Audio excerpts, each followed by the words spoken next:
Here it is, the FujiFilm XH2s.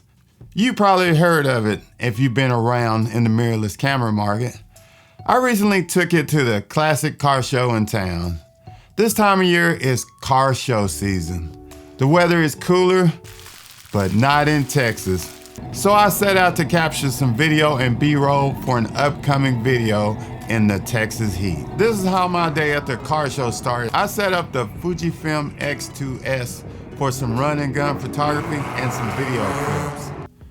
Here comes my first subject, a classic car. I'm using automobile autofocus tracking to capture the car driving through the scene. Here, look at this, isn't this awesome? The camera is doing great.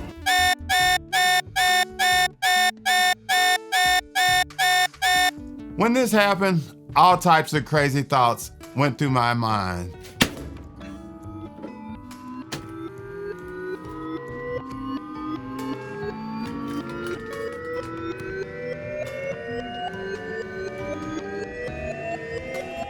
Now, if those other options don't work, you always have this option to cool your camera off.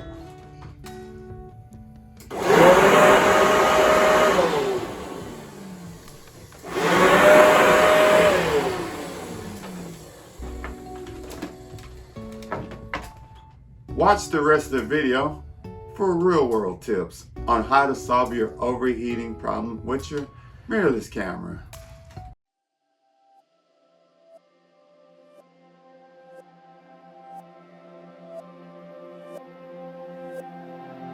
What's going on? I hope you're doing well. My name is Vaughn. Let me start this video by saying this overheating issue isn't all the camera's fault. There are things you can do as an owner to protect your mirrorless camera. In my case, it's a FujiFilm XH2s. Having had DSLRs, I didn't have this issue with overheating until I purchased the latest generation of mirrorless cameras. My Panasonic GH4 didn't have overheating issues, but it wasn't jammed with two processors or tasked with doing ProRes codecs internally. Cameras like the Canon R6 and even my Nikon Z6 II have to do more heavy lifting to meet hybrid shooters' needs. Most dedicated video cameras like the RED cameras have a dedicated fan.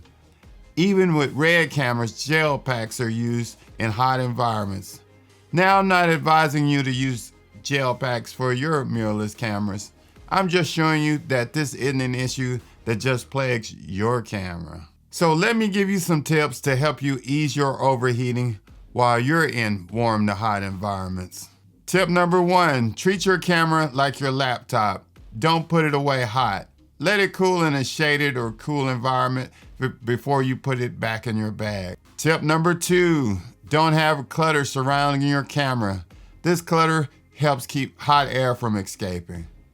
Tip number 3, if you're going to use it again while outdoors, make sure you turn it off and remove the battery. Having the camera in standby, it's just like having your oven on low. It still generates heat, so take that battery out. Do your video or photography in a shaded area. This will give you a few extra minutes of coverage.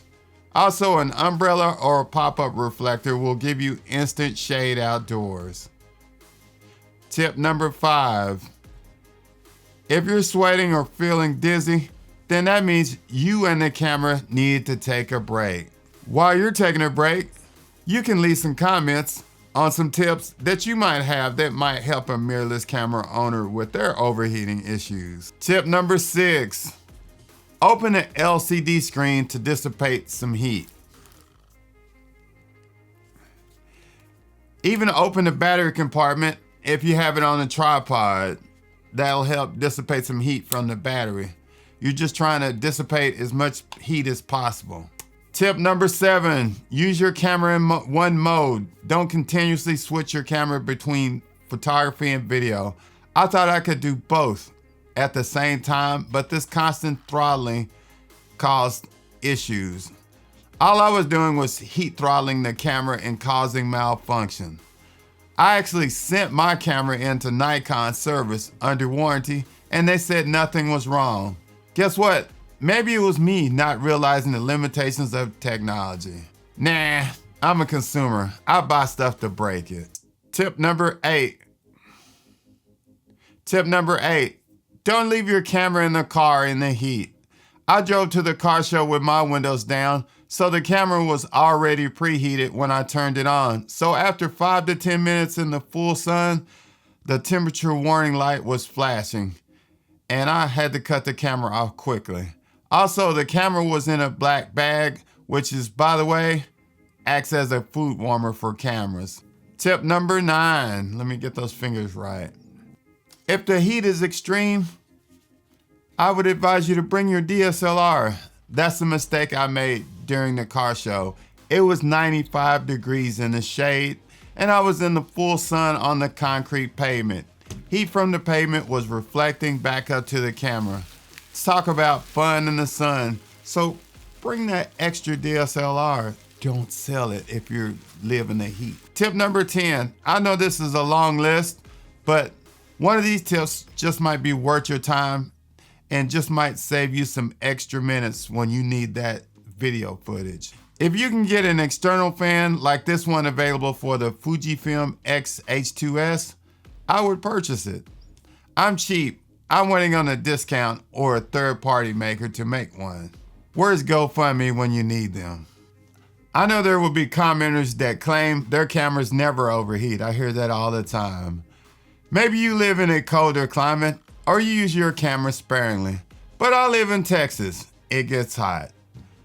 If you've ever left the airport after landing in Texas, then you would understand. On another note, mirrorless cameras do overheat indoors, but the same tips apply. Even after 30 minutes, some mirrorless cameras overheat. So the next time your temperature warning light comes on, don't point at your camera. Maybe it's you. Please watch my other playlist, and thank you for watching.